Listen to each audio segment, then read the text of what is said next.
Childhood, a time to be alive, a time to really discover what is out there, and a time to really cook up with your imagination. Now, childhood is one of those things that I'm not sad that it's over, I'm just really happy that it happened. And of course, one of the most memorable parts of childhood was the games we all played growing up. Some of the good ones, and there were barely any bad ones, to be honest with you. Whoever crafted these games, they were not missing. Now let's start with Tag and Manhunt. And now Tag was just like a very simple game that you could play anywhere at any time of the day, like recess or something. But Manhunt, I can tell you from experience, it made the boys feel like men. Like, come on, bro. Playing in the woods in the dark hits so different because you could be hiding for hours. No one could know where you are. Now, obviously, being the seeker in Manhunt fucking sucks, all right? I think everybody can agree with that. But being someone who's hiding, oh my god, it's amazing because you can move around and they wouldn't even know unless you make too much noise. And in my case, I did. I was munching on Oreo Cakesters every day, so you can really only imagine how that went for me. When I was sitting there in the woods sometimes, I would literally whip out my iPod Touch and start playing mobile games, bro. We cannot forget. Mobile games were every kid's peak entertainment back in the day. Whenever you were bored and your friends weren't around, you'd always whip out a mobile game. One of my personal favorite mobile games, even now to this day, Clash of Clans, Where's My Water, and most importantly, Dragon City, the sponsor of today's video, baby. So of course, when I was sitting there in the woods, I was over there creating my dragon empire. And you can do this by collecting, hatching, and evolving over 1,000 unique dragons. You can customize your dream city with magical habitats, buildings, and decorations. And now, even as a grown-ass man, I still got my dream city. And I had the volume up as I was engaging in epic PvP battles with other dragon masters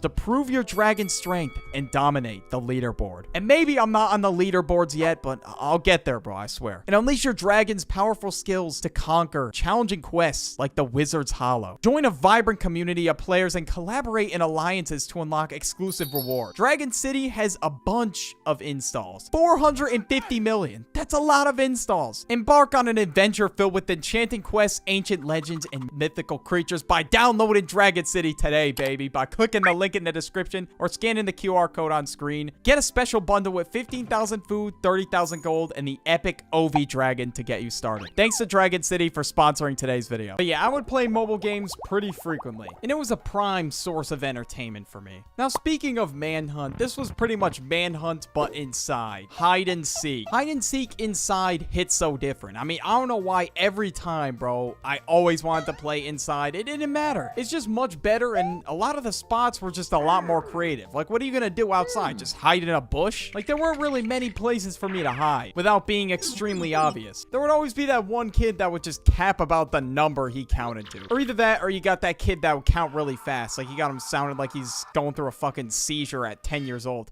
What does he... Like, Jesus Christ, dude, chill out. Like, it's not that deep, bro. It's just a game of hide and seek. But I get it, though. Everybody hated being the counter. No one wanted to be the counter. Kids would sacrifice all the money they had, all the $5 they had in their pocket from chores to not be the counter. I mean, me personally, yeah, I was definitely not trying to be the counter. I would just get flamed whenever I wouldn't find people, and it would just piss me off. Now, hide and seek was a really good game for when it was raining. And another game that was fire for when it was raining. Board game. Y'all gotta remember the classics, bro. Candyland, Monopoly, Jenga, and even, fuck it, sometimes Farkle with your grandma. I don't know. I genuinely had no clue how to play Farkle, though. Like, my parents and grandparents would play it, but I had no fucking clue. Then you got card games like Uno, bro. Uno would come in so clutch whenever it was raining, bro. That shit would keep me distracted for hours. Even to this day, I'd be locked in on Uno. Board games and card games are just so crazy, bro. Like, I remember sometimes I would literally sit there with my brother for hours and just play board games as 2 players. Some games required more than 2 players, but we still made it happen somehow. And if I'm at a friend's house, we really balling out with like 5, 6 players. Then we'd all sit down on the couch and one of us would say, "The floor is lava." And then we were acting like it was some kind of big crisis happening. The world was exploding in our child minds. And if we touched the floor, we were dead. There was no going back. So we would use everything in our power to just traverse without touching the floor. And sometimes I would even pretend like I was surfing on lava. I was really into the floor is lava game. Maybe way too into it. Because after the game was over, the house would be a fucking mess and my parents would be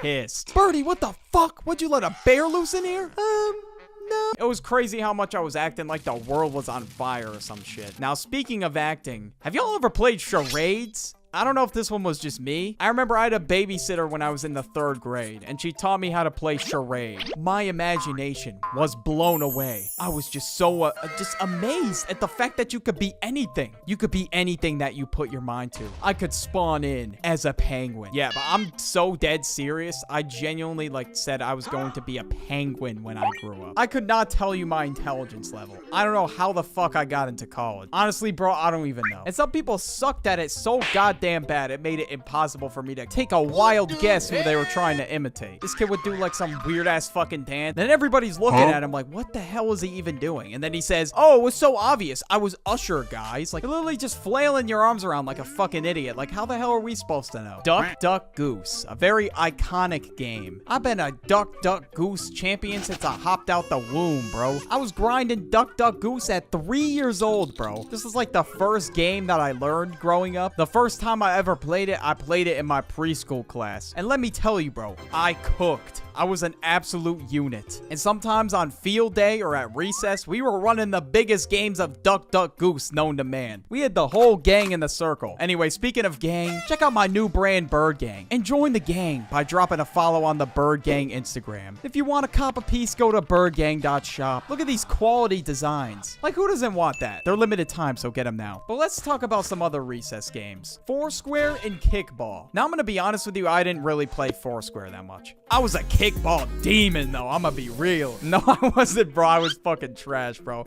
The ball would literally just fucking drill me in the face, bro. I'm not even kidding. And when I was up at the plate and it was my time to shine, I would kick the ball a solid few inches. Pause. And everybody thought I was Dookie, so I was always one of the last picks. There was never a time where some kid was like, yo, it's Birdie. Yo, bro, you're first. You're first. I was always one of the last people picked. And of course, we can't forget hopscotch, bro. It's a classic pavement game right there. My balance was Dookie buns, bro. Like I said earlier, the Oreo cakes were not helping my case. Now, sometimes at recess, I would play a game that wasn't really a particular game, but it was like a pretend game. Think of something in your head, you craft it, and you're like, oh, I'm gonna pretend like we're in Minecraft. That's what we used to do back in the day. But now kids are pretending that they're in Skibidi Toilet? How does that even work? I mean, maybe I just don't understand because I'm not exactly the target demographic for Skibidi Toilet. During these pretend games, our imaginations ran wild. Some kids even brought in their fucking diamond swords and pickaxes, and some people were even brazy enough to bring their Minecraft costume. Bro, come on. Some dude really brought a Steve head. I'm like, nah, bro, you're crazy for that one. But anyways, at school sometimes, we would also play Simon Says. Y'all remember Simon Says? That shit just a classic for real. Now, I actually wasn't too bad at this game. I would hesitate sometimes, and it would absolutely kill me. But it kind of trained me to think quick on my feet, which I really do like. And there was always that one dude that thought he was slick, bro, pretending like he didn't get out. Yes, you got out, bro. Sit your ass down. I would play Simon Says in my gym class sometimes. It was pretty fun, but you know what was better than that? Dodgeball. Nah, when it was dodgeball day, we were blessed. There was no better feeling than just pelting a ball at a kid's face. Come on, bro. Especially if it's your school bully or something. But I hated the people who were absolute tryhards, though. Come on, bro. You really gotta be like that? They expect me to catch 3 balls in the air at the same fucking time. Dude, it's not gonna happen. It's a 1v5. The gym sweats were mad annoying, but dodgeball was really fun, though. Especially when I got a gym sweat out, bro. I was hyped. We used to also play this variation of dodgeball. It was called cannonball, where pretty much you would throw the dodgeball in the basketball hoop, and if you scored, your entire team was back in. Added a new, unique element to the game. It was pretty fun, and it didn't make it entirely impossible for me to lose if it was a 1v5. I could just make a bucket real quick and save my team's ass. And if you got one in, nah, bro, you were Timothy Jones for the day. Everybody's gassing you up for the rest of the day. They're acting like you solved world hunger or some shit. And now this by far had to be the best game in gym class. Bro, when we played games with the scooters, oh my god, bro. Nah, it was an even better day than dodgeball. Because in gym class, think about it, you're stuck playing some sport that you really don't care about. I'm not at all a soccer prodigy.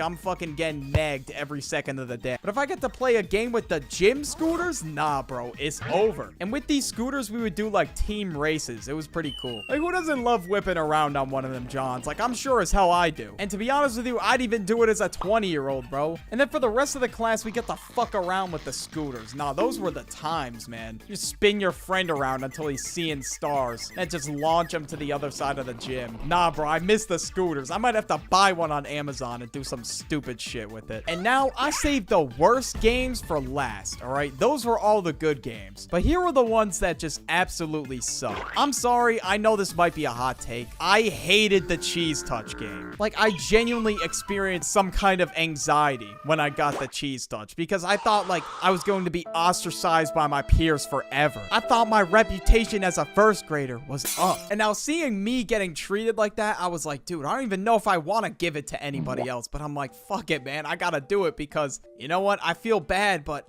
I don't know. I'm not trying to live with this Cheese Touch. Like, I could just imagine the moldy piece of cheese from Diary of a Wimpy Kid. I don't even want to think about it. Now, literally keep my fingers crossed at all times, bro. Like, my fingers actually hurt so bad at the end of the day. And the dumbest game of all time, by far, has got to be that stupid OK sign game. You look down, you see the little stupid OK sign, and then the kid gets to slap you in the face. That was the premise. This one was primarily in my late middle school, early high school days. Like, some kids be putting shit on their moms, too, and then I look down, and then they're just doing the little stupid OK sign. Like, nah, bro, you just took your mom's life, bro. What are you doing? Do not put it on your mom if you're gonna cap, bro. Like, some kid could be like, yo, bro, this girl just texted me, like, on moms, bro, on moms. Look. You look down, and then he fucking slaps you in the face. Now, the games were just iconic, bro. It made childhood 10 times better. And remember to use my link in the description or the QR code on screen to download Dragon City. A huge thank you to them for sponsoring today's video. It really would help me out a ton if you download the game.